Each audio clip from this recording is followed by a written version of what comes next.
Good morning, Barry Bryson here. Thank you for joining me for another 5 good minutes with the Word. We're continuing our study of Paul's letter to the Colossians, and we are in chapter 2.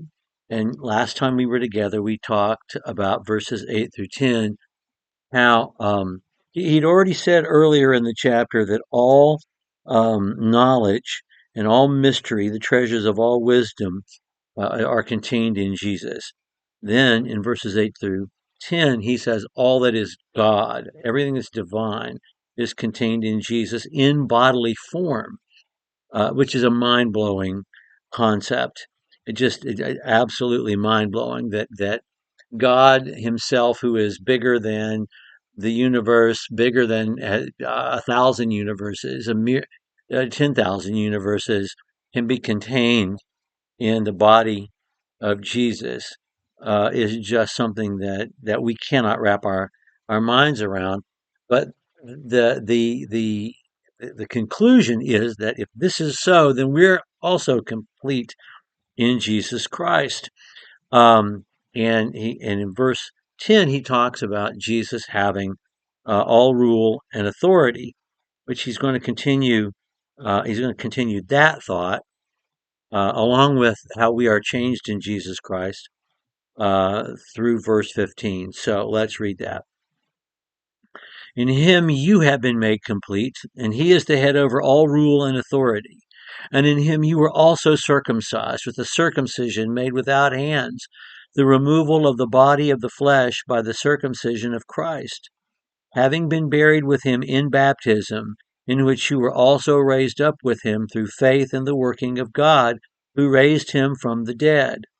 And when you were dead in your transgressions and the uncircumcision of your flesh, he made you alive together with him, having forgiven us all our transgressions, having canceled out the certificate of debt consisting of decrees against us, and which was hostile to us, and he has taken it out of the way, having nailed it to the cross.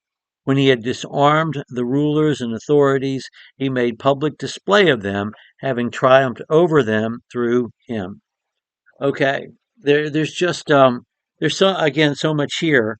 And we could take a session for each verse, but he's making a comparison between salvation that we have in Jesus Christ with circumcision, which in Judaism initiates a male into the community of faith, and something which was an act that was performed, which was necessary, which was required from Abraham on, um, and baptism, not just for males, but baptism for all of us, male and female. Every person who comes to Jesus Christ is baptized into Christ, and that becomes the moment in which we enter the covenant community. And then we are in the covenant community. We don't need anything else beyond this. It's at this moment that we were buried with him in baptism. He mentions baptism as a burial, like he does in Romans chapter 6, because it's immersion. That's what the word baptizo means. It doesn't mean anything else. It means to be immersed. And then we're raised up as Jesus was raised from the dead, verse 12, something that he discusses, has already discussed in great detail again in Romans chapter 6. We were dead in the uncircumcision of our flesh.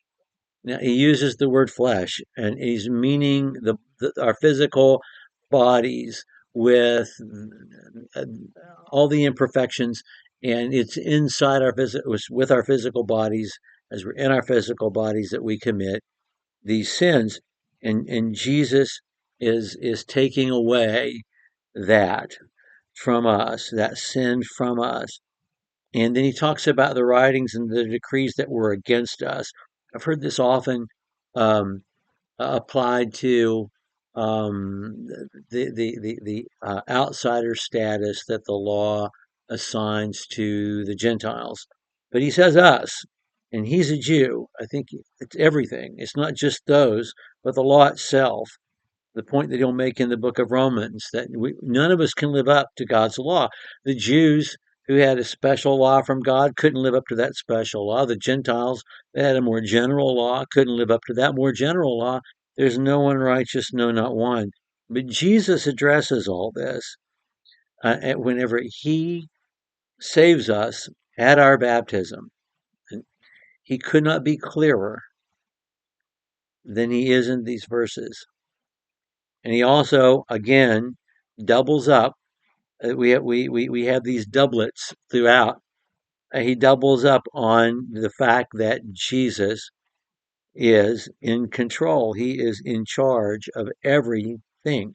He is the ruler of all. All power has been given to him in heaven and on earth. The same way he has previously doubled up that Jesus contains everything in himself, all mystery, all knowledge, all that is God.